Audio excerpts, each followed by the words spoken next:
Imagine spending years of your life working toward a dream, only to have it all crumble in one reckless night. That's exactly what happened to Thomas Ford, an architect who was removed from the professional register after a shocking incident involving a taxi driver during a celebration for his qualification.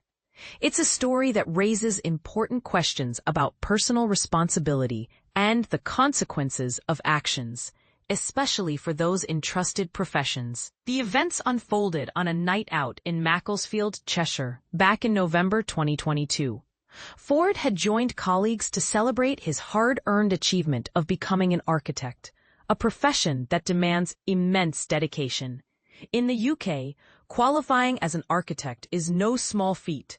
It typically takes 5 to 7 years of rigorous education and practical training, including earning a recognized undergraduate degree, completing a 2-year master's program, gaining hands-on work experience, and passing a final qualifying exam.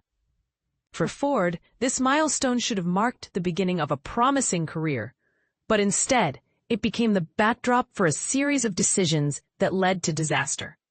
After a night of drinking, Ford and his group decided to book a taxi to get home. As the evening wore on, Ford was the last passenger left in the car with the unnamed taxi driver. What started as casual small talk quickly escalated into something far more sinister. Ford asked the driver where he was from, and when the driver mentioned Manchester, Ford pressed further. "Where are you actually from?" The driver responded that he was from Pakistan. According to details shared at the disciplinary hearing, Ford's demeanor shifted dramatically. He became irate and hurled racist insults at the driver, telling him to go back where you came from, and using deeply offensive language. But here's where it gets even more alarming. Ford didn't stop at verbal abuse. Witnesses reported that he began physically assaulting the driver, punching him repeatedly inside the moving vehicle. This violent outburst caused the car to swerve dangerously before coming to a stop.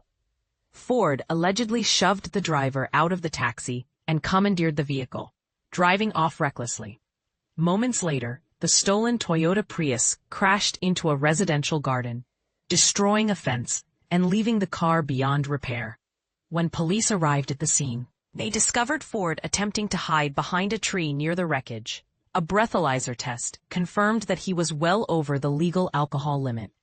Despite his attempts to downplay his role during a subsequent police interview, claiming the driver had been the aggressor, evidence painted a damning picture. By October 2023, Ford had pleaded guilty to multiple charges, including racially aggravated harassment, assault, and criminal damage related to both the car and the fence. He received an 18-week prison sentence, which was suspended for 2 years, along with a requirement to complete rehabilitation activities. And this is the part most people miss. Ford failed to inform the Architect Registration Board, ARB, about his conviction promptly, as required by regulations. Instead, he waited until renewing his license months later, citing stress and feelings of being overwhelmed as reasons for neglecting his obligation. While his explanation may evoke some sympathy, the ARB's Professional Conduct Committee ultimately ruled that his behavior was fundamentally incompatible with remaining on the register. The committee described Ford's actions as shocking and noted that the public would likely be rightly appalled by his conduct. At the same time, they acknowledged the heartbreaking irony of the situation. After dedicating so much time and effort to achieving his professional goals, Ford now faces the devastating reality of being struck off almost immediately upon qualifying. This case sparks a broader conversation about accountability and redemption. Should someone like Ford, whose actions were undeniably reprehensible, ever be given a second chance in such a respected field? Or does the severity of his behavior warrant permanent exclusion? And how can industries balance holding individuals accountable while still allowing room for growth and learning?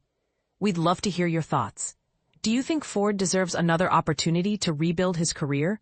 Or do his actions disqualify him permanently? Share your opinions in the comments below. Let's dive deeper into this complex issue together.